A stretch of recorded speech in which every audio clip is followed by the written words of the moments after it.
Eclesiastes, capítulo 3.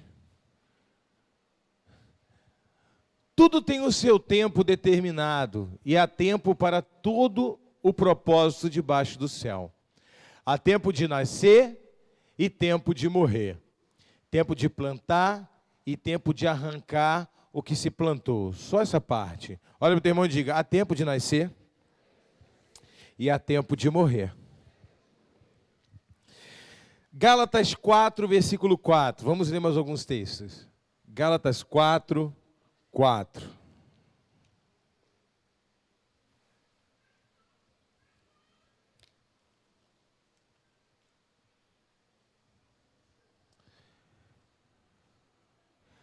Mas vindo a plenitude dos tempos, Deus enviou seu Filho, nascido de mulher, nascido sob a lei, para redimir os que estavam debaixo da lei, a fim de recebermos a adoção de filhos.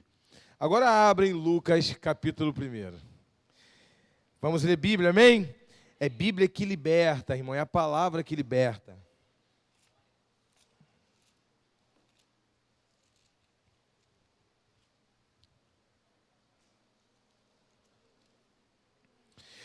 Existe tempo certo para cada um de nós nascermos. Existe o tempo certo para Jesus nascer também. Salomão disse, há tempo de nascer, há tempo de morrer. Já está determinado por Deus. Quando a nossa vida está debaixo do governo eterno de Deus, há tempo de nascer e há tempo de morrer. Se a sua vida não está debaixo do controle eterno de Deus, você não entregou a sua vida completamente a Deus, então a sua vida não está debaixo do controle eterno de Deus, ela pode ser interceptada pela obra do acaso. Porque você tirou a sua vida do controle eterno de Deus. Se uma pessoa é crente e ela morre com 10 anos, ou com 20 anos, ou com 100 anos, ela nasceu e morreu no tempo determinado por Deus. Uma pessoa que morre longe de Cristo, você nunca vai saber se ela morreu no tempo de Deus, ou se ela foi ceifada pelos frutos do pecado dela, ou pelas manifestações do seu pecado. Os sonhos e o tempo foi interceptado pela obra do acaso, porque ele tirou a sua vida do controle eterno de Deus. Quem está começando a entender? Quando chegou a plenitude do tempo, nasceu, enviou Deus o seu Filho, nascido de mulher, sob a lei, para redimir os que estavam debaixo da lei. Jesus nasceu, aí Lucas vai continuar dizendo. Vamos lá. Versículo 26. No 6º mês,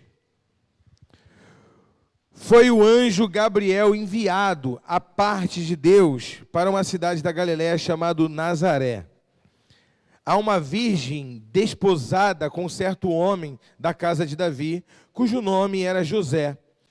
A virgem chamava-se Maria. E entrando o anjo, aonde ela estava, disse, alegra-te, muito favorecida, o Senhor é contigo. Ela, porém, ao ouvir esta palavra, perturbou-se muito, e pôs-se a pensar no que significaria esta saudação. Mas o anjo lhe disse, Maria, não temas, porque achaste graça diante de Deus. E eis que conceberás e darás à luz um filho, a quem chamarás pelo nome de Jesus. Este será grande e será chamado Filho do Altíssimo. Deus, o Senhor, lhe dará o trono de Davi, seu pai, e ele reinará para sempre sobre a casa de Jacó, e o seu reino não terá fim. Então disse Maria ao anjo, como será isso? Pois não tenho relação com homem algum. Respondeu-lhe o anjo, descerá sobre ti o Espírito Santo, e o poder do Altíssimo te envolverá com a sua sombra. Por isso também o ente santo que há de nascer será chamado Filho de Deus. E Isabel, tua parenta, igualmente concebeu um filho na sua velhice, sendo este já o 6º mês, mas aquela que diziam ser estéril. Porque para Deus não haverá impossíveis em todas as suas promessas. Então, disse Maria, aqui está a serva do Senhor, que se cumpra em mim conforme a tua palavra. E o anjo se ausentou dela. Quando chegou a plenitude do tempo, Maria, ela gerou. Olha só que revelação que Deus acaba de nos dar aqui, que no 6º mês o anjo veio falar com ela. No 6º mês, Isabel já estava grávida de João Batista no 6º mês também. Isabel era prima dela, Maria era da tribo de Levi, e Jesus tinha que nascer na tribo de Judá. Quem era da tribo de Judá era José, não era Maria. Então a promessa era que Jesus iria nascer com quem tivesse casado com José. Quem tivesse comprometido com José ia nascer, porque José, embora não tinha, entre aspas, nenhuma ligação com Maria, com Jesus, de sangue, mas a promessa era para quem era da tribo de Judá. E quem era da tribo de Judá era José. Quem está entendendo? Maria era da tribo de Levi. Isabel, sua prima, também era da tribo de Levi. O anjo aparece para Maria e diz que no 6º mês do ano, faz as contas comigo, irmão, 6 meses mais 9. Vê se não vai bater próximo de abril, aonde o cordeiro tinha que nascer de 1 ano para ser imolado. Então, provavelmente ninguém tem certeza se Jesus nasceu de fato no mês de dezembro, no dia 25 de dezembro. Mas nós comemoramos essa data porque é melhor ter alguma data do que não ter nenhuma. E o importante é aí que eu não gosto de bater de frente com etnia e cultura. Existe uma cultura de que nós comemoramos o aniversário de Jesus e isso é maravilhoso, amém, irmãos? Porque pelo menos lembramos dele, porque ceamos, lembramos que Deus enviou o seu Filho a esse propósito. E o mundo inteiro, quando para pensar sobre o Natal, embora tenha Papai Noéis que distraem, tem presentes e compras no final do ano, que acabam distraindo todo esse brilho do Natal, que é o nascimento de Jesus, mas existem pessoas que vão refletir sobre isso e vão entender que é o nascimento do Filho de Deus. E isso glorifica a Deus.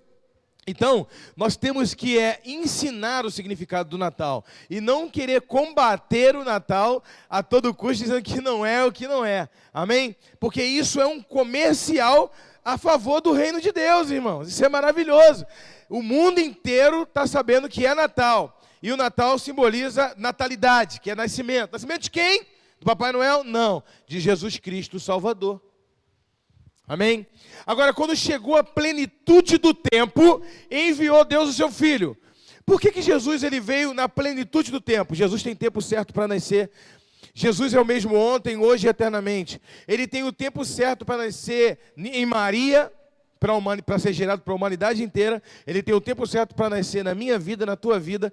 Quando você aceita Jesus como Salvador e chama Ele para morar no teu coração, Jesus nasceu naquele dia ali, irmãos. Né? Qual o dia da tua conversão? Tua conversão é hoje? Então Jesus, olha que beleza, é dia 25 mesmo. Sua conversão foi em fevereiro, então eu quero comemorar o Natal em fevereiro, porque Jesus ele nasceu na sua vida em fevereiro. Jesus ele nasceu. A questão não é Jesus nascer, irmãos, é ele ser gerado e ele crescer num ambiente saudável. Entenda o seguinte, quando Salomão disse que há tempo de nascer, aí você fala, apóstolo, há tempo de Jesus nascer na minha vida, então eu posso ficar tranquilo. Entenda o seguinte, irmãos, tem que nascer no tempo de Deus, não no tempo que tu acha que é o tempo. Por isso a minha conversão tem que ser agora. Qual é o tempo que Jesus tem que nascer na minha vida? É no tempo certo. Qual é o tempo certo? Tu está aqui ouvindo hoje, está afastado? Então o tempo é hoje. Sabe por quê? Se Jesus nasce antes, a gravidez, a gestação não é saudável. A gestação, para uma criança nascer saudável, tem que ser no tempo certo. Criança que nasce antes, nasce prematura. Mas também se passa da época de nascer, prejudica tanto o que está sendo gerado, como aquele que está gerando. Então não adianta, você fale, mas será que é o tempo de Jesus nascer na minha vida? Não era nem para você nunca ter se afastado dele, primeiramente. Né? Mas Jesus ele quer nascer no seu coração hoje, porque esse é o tempo determinado, o tempo que você está ouvindo a mensagem da salvação. Entenda isso. Maria, ela ouve, e Maria ali está na condição de serva. Quem está entendendo isso? Aí atrás está dando para ouvir? Maria está na condição de serva. Ela não está na condição de mãe de Deus. Tanto que o anjo aparece para ela e ela diz, seja feito conforme a vontade do meu Senhor. E ela está disposta a gerar Jesus para uma comunidade. Na mente dela é para uma comunidade. Claro que na nossa mente nós estamos gerando Jesus para a nossa família, ou para os meus vizinhos. Eu estou orando e estou gerando Jesus para um pequeno alcance. Deus respeita a nossa mente provinciana, a nossa mente que pensa pequeno.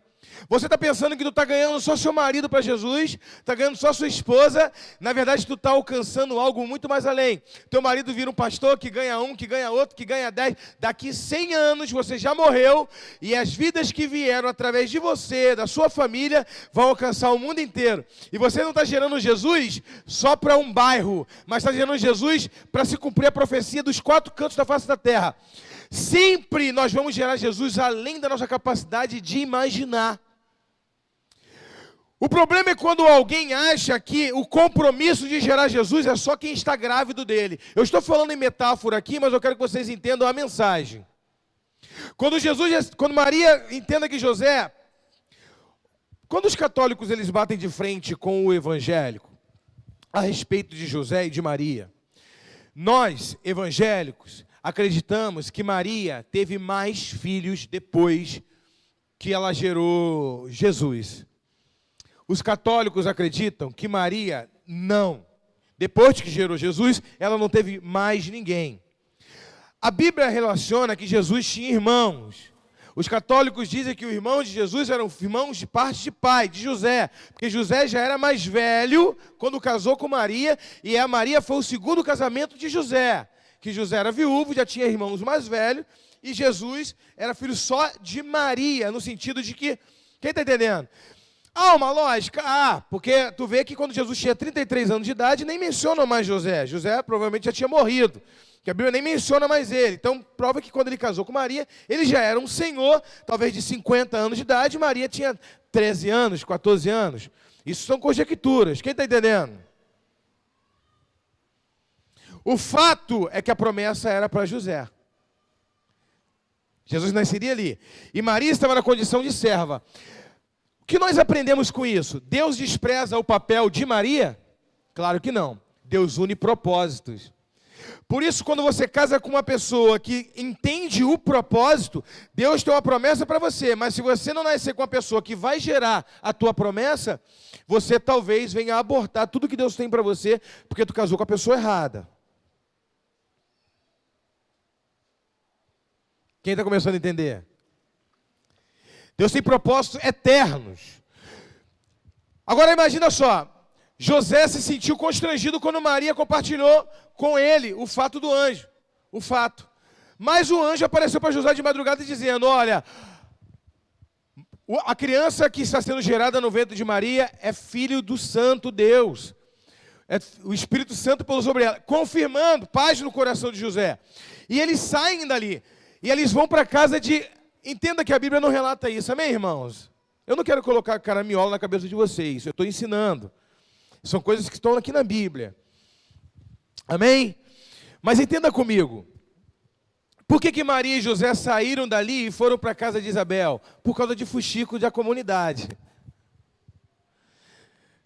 Um bairro, uma província tão pequena como Belém, Belém era pequeno demais. E tu, Belém, Efrata, que dizia, que não é isso que a profecia diz, que era a menor de todas, verá o Salvador. Belém, Efrata, uma comunidade pequenininha, não é isso? Que uma menina de 14 anos aparece grávida, foi o Espírito Santo, tá bom, tá.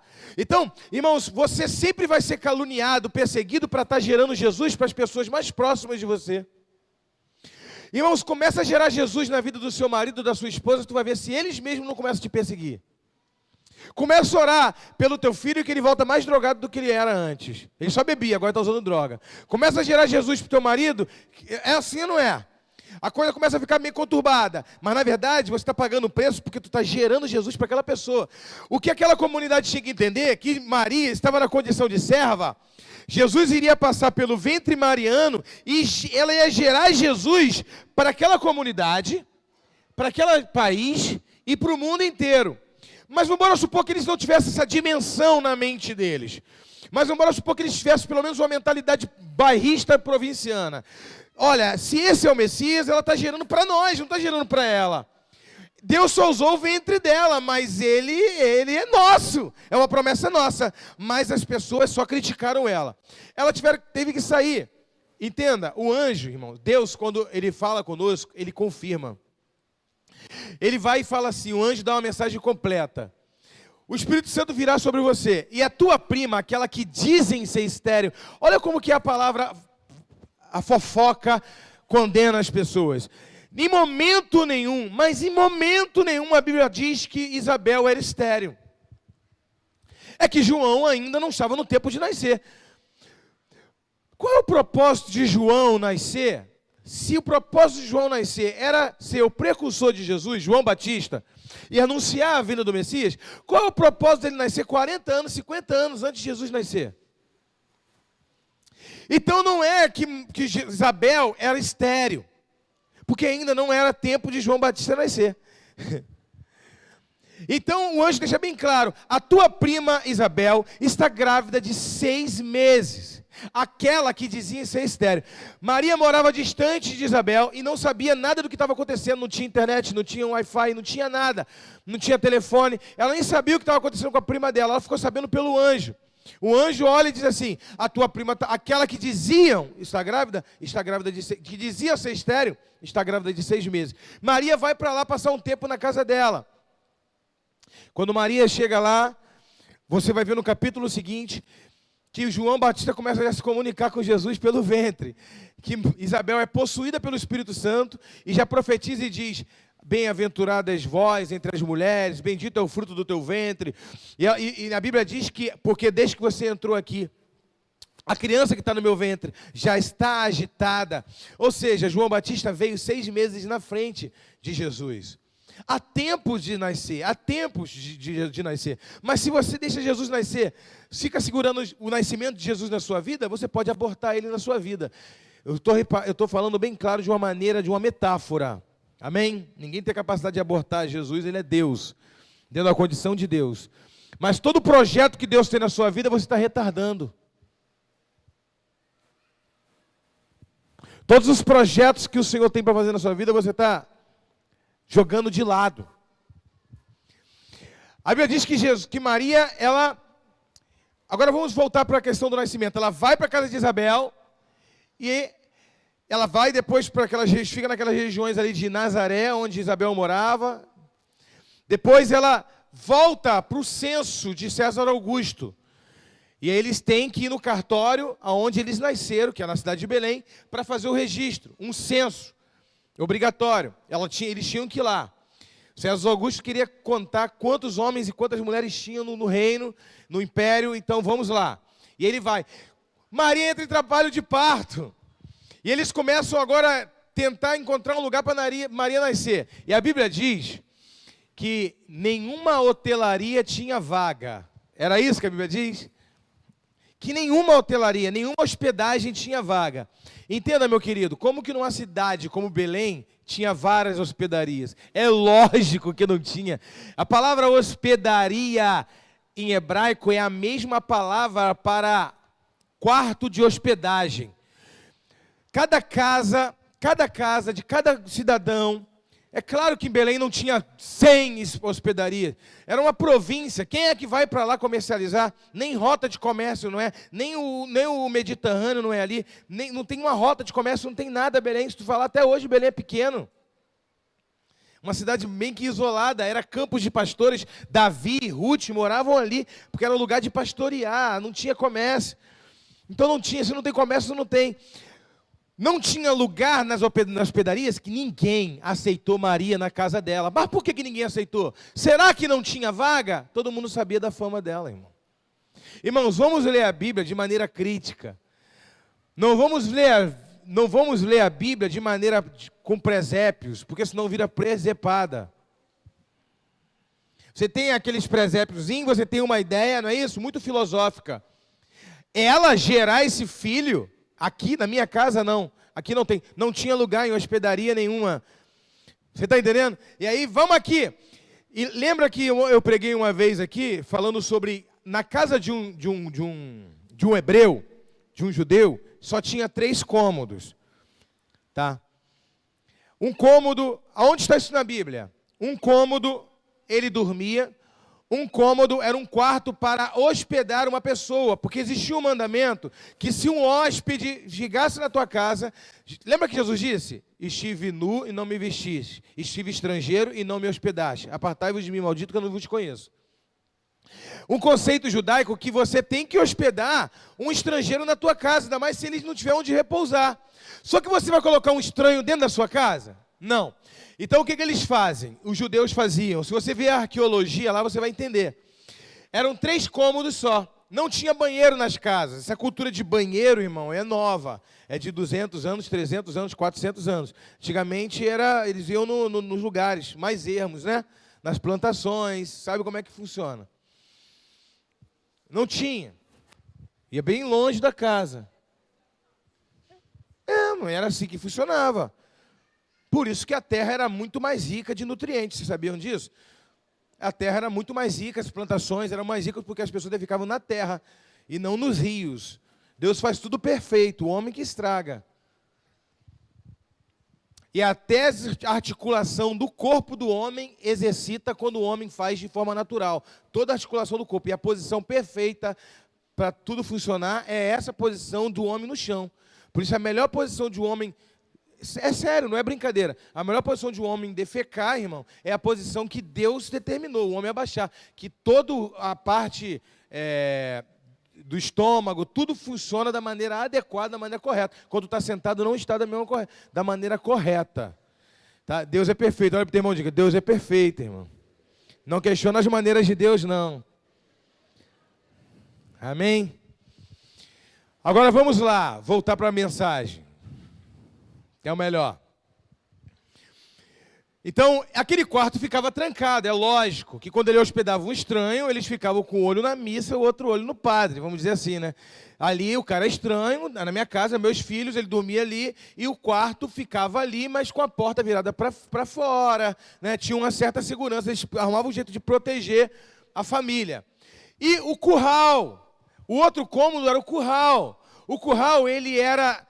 O cômodo da casa era dessa altura, o curral ele era 1 metro abaixo, onde ficava o boi, a ovelha, os bichos ficavam dentro de casa. Por que ficavam dentro de casa? Pô? Antigamente as pessoas eram humildes e não tinham como tomar conta dos seus animais. Então os animais dormiam com eles para ninguém roubar. Era igual o banco, não tinha banco. Então as moedas eram enterradas no quintal de casa.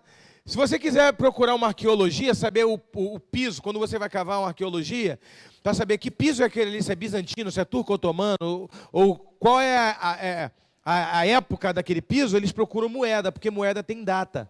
Eles sempre encontram moeda enterrada no chão, porque tinha-se o costume de enterrar a moeda. Lembra do rapaz que enterrou a moeda? Que Jesus conta? Eles tinham esse costume de enterrar a moeda. Quem está entendendo? Dá uma salva de palmas para o Senhor Jesus aí, só para tomar uma água.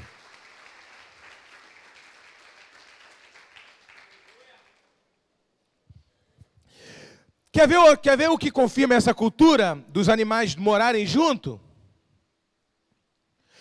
E Jefité, quando ele veio da guerra, Jefité era filho de uma prostituta.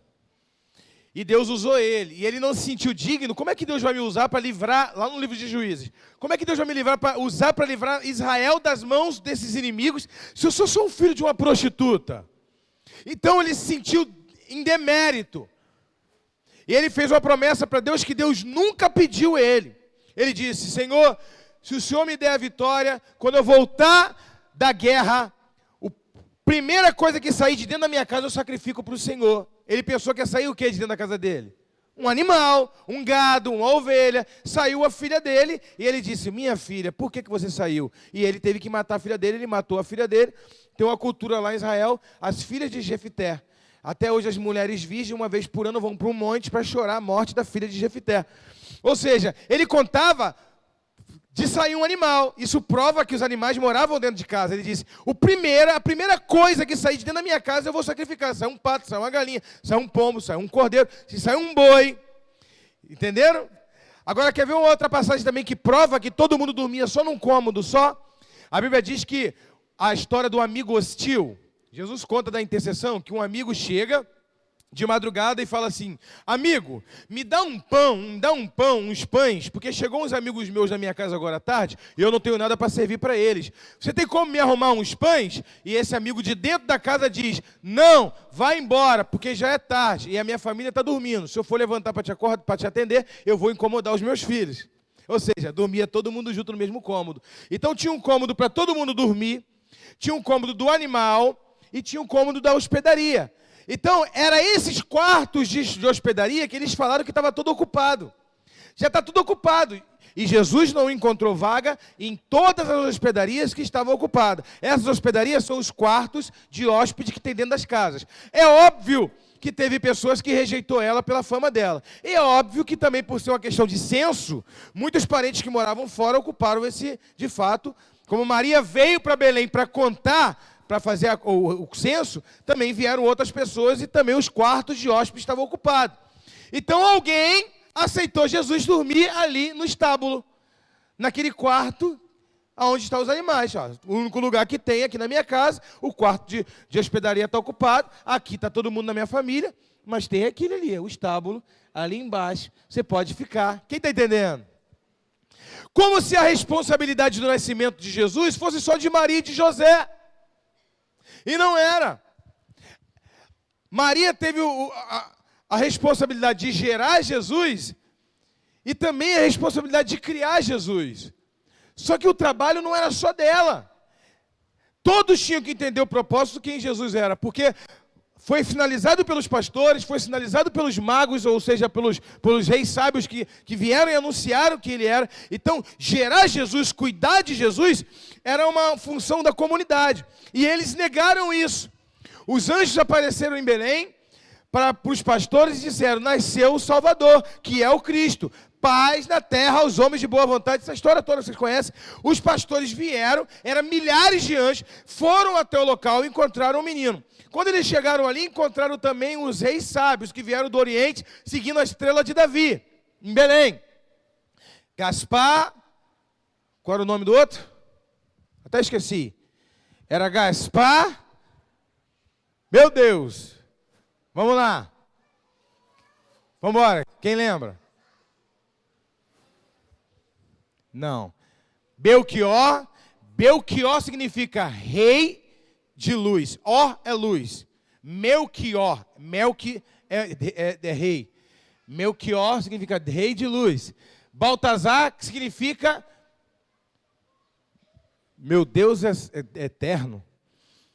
E Gaspar, que significa aquele que inspeciona, aquele que faz a inspecionagem. Olha só que tremendo.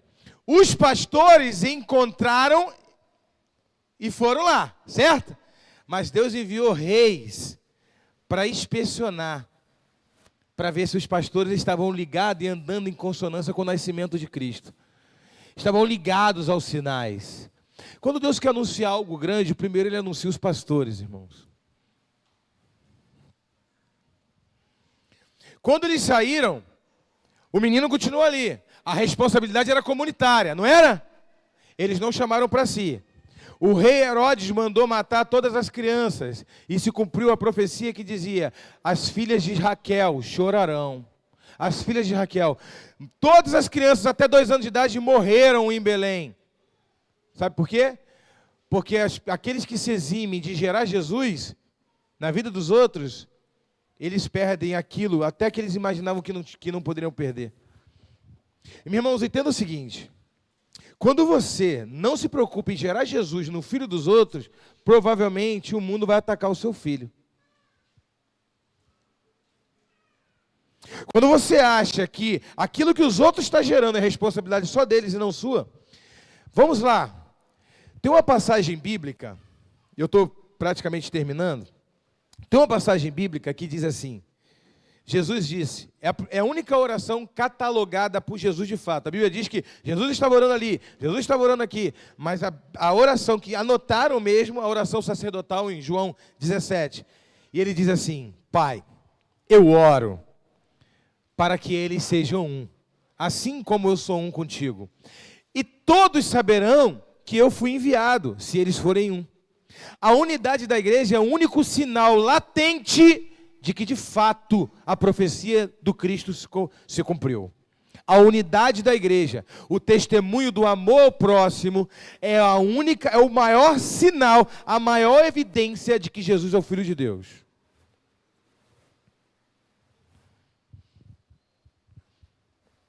Agora, qual é o sentido do nascimento de Jesus? Trazer unidade para cada um de nós.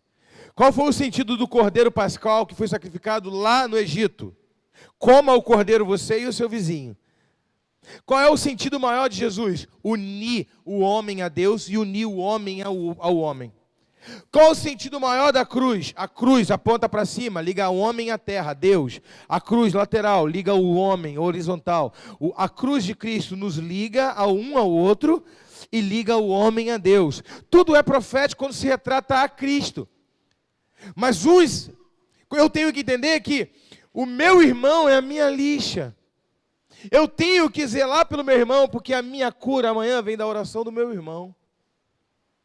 Talvez a minha cesta básica amanhã venha da conta bancária do meu irmão. Eu tenho que ter comunhão com o meu irmão para que Cristo seja glorificado e todos saibam que de fato Deus operou na terra. É esse o propósito do Natal, da ceia, do relacionamento, do perdão, do amor, de andar em consciência cristã, saber que o amor a Deus e o amor ao próximo é o símbolo maior da fé cristã. Ter relacionamento com o irmão, andar em amor com o irmão, suportar as dificuldades, as diferenças do irmão, carregar Jesus, gerar Jesus no irmão. Porque entenda, se eu não gero Jesus na vida do filho da minha vizinha, o filho da minha vizinha pode gerar o diabo no meu filho. Ou eu ganho o filho da minha vizinha, ou o filho da minha vizinha pode viciar meu filho amanhã. E aí entra o sentido da unidade. Quem está entendendo? No Evangelho não tem partidarismo e egoísmo. Se Jesus veio e nasceu no meu coração, a primeira coisa que eu tenho que fazer é agregar pessoas ao reino de Deus. Eu tenho que sentir desejo no meu coração de ganhar alma, de pregar a palavra e de falar do amor de Deus. E aí eu finalizo essa mensagem contando a história do Fábio lá em Angra dos Reis, lá na lancha dele. Tinha uns camaradas lá, todo mundo sentado, tinha 6 aqui, que na lancha do Fábio só pode andar 6 pessoas. Aí tinha 3 do lado de cá e tinha 3 do lado de cá. Aí o camarada estava sentado no lado de cá, pegou um parafuso e ficou furando o barco do Fábio. Ficou furando. Meu irmão, e o barco já começou a entrar água e ele furando. Uma pessoa falou: ô rapaz, tu tá furando o barco? Aí ele: qual o problema? E aí o Fábio também falou: rapaz, tu tá furando o barco? E o outro falou: tu tá furando o barco? Ele: qual o problema? Eu estou furando debaixo do meu assento, o problema é meu. Cada um com a sua. Quando o problema do meu irmão me prejudica, ele passa a ser meu também. Claro que não aconteceu isso no barco do Fábio, não. Só usei essa veracidade toda para poder criar um impacto maior. Porque o Fábio também é dono de um barco, mas ninguém tentou furar o barco dele, não. Quem está entendendo? É problema dele. Mas quando está todo mundo no mesmo barco, irmão, o problema dele passa a ser meu. O filho da vizinha, ela é prostituta. Irmão, o problema não é da vizinha, você tem que gerar Jesus na vida dela. Sabe por quê? Porque a filha da vizinha, se é prostituta, ela pode estar com AIDS, e o teu filho é homem. Ou tu converte ela, ou tu pode perder teu filho. O problema do meu irmão sempre vai ser meu, porque foi isso que Jesus nos ensinou. Jesus nos ensinou a amar o próximo, e o pecado do próximo tem que doer em mim, porque o pecado do próximo, se não doer em mim agora, para eu gerar santidade nele, gerar Jesus nele, o pecado do próximo vai gerar coisas ruins em mim, ou eu gero nele, ou ele gera em mim. Eu tenho que chamar para a responsabilidade as falibilidades da sociedade, porque você não está gerando Jesus para uma comunidade, não. Na tua mente, tu está gerando Jesus para o teu vizinho da direita e da esquerda. Na tua mente, você está gerando só uma célula. Na mente de Deus, o discípulo que você gerar na célula vai ser um pastor. De repente, um pastor de mega multidões, que vai ganhar a Ásia inteira, a África inteira, o Japão inteiro. Você nunca sabe dos planos de Deus. Então, na tua mente é algo provinciano, na mente de Deus é algo globalizado. Você tem que gerar Jesus. Porque se Jesus já nasceu na sua vida, você tem agora que engravidar outras pessoas de Jesus. E nós só engravidamos as pessoas de Jesus pela palavra. Quando nós pregamos a palavra, as pessoas engravidam de Jesus. Umas nem sei, elas abortam Jesus antes de Jesus nascer. Outras, Jesus até nasce, mas Jesus morre na infância dentro da casa dela. Sabe por quê? Porque não tem ambiente para Jesus crescer. É aquelas pessoas que já passaram pelo encontro e o cônjuge acha que já é o suficiente. E Jesus ainda está começando a amadurecer dentro da casa dele, ele mata Jesus dentro da casa dele. Irmãos, Deus preparou o ambiente perfeito para Jesus nascer. José e Maria viviam bem. Jesus jamais vai nascer, crescer, ser gerado ou crescer num ambiente de briga e de contenda. Onde tem briga, tem contenda, onde tem problema, onde tem bebida, onde tem problema, Jesus sempre vai ser abortado. Vai haver um infanticídio de Jesus. Será que você consegue deixar Jesus nascer na sua casa, crescer, ser mestre dentro da sua casa e ser um sacrifício redentor dentro da tua casa? Tu deixar Jesus completar o ministério completo dentro da tua casa? Qual etapa da sua fé cristã que você está? Talvez Jesus esteja com 12 anos de idade dentro da sua casa agora, começando a ensinar sacerdotes. Eu estou usando essa metáfora para você entender que o ambiente quem proporciona somos nós. Deus já fez a parte dele. Quando chegou a plenitude do tempo, enviou Deus, seu Filho nascido de mulher sobre a lei, para redimir aqueles que estavam debaixo da lei.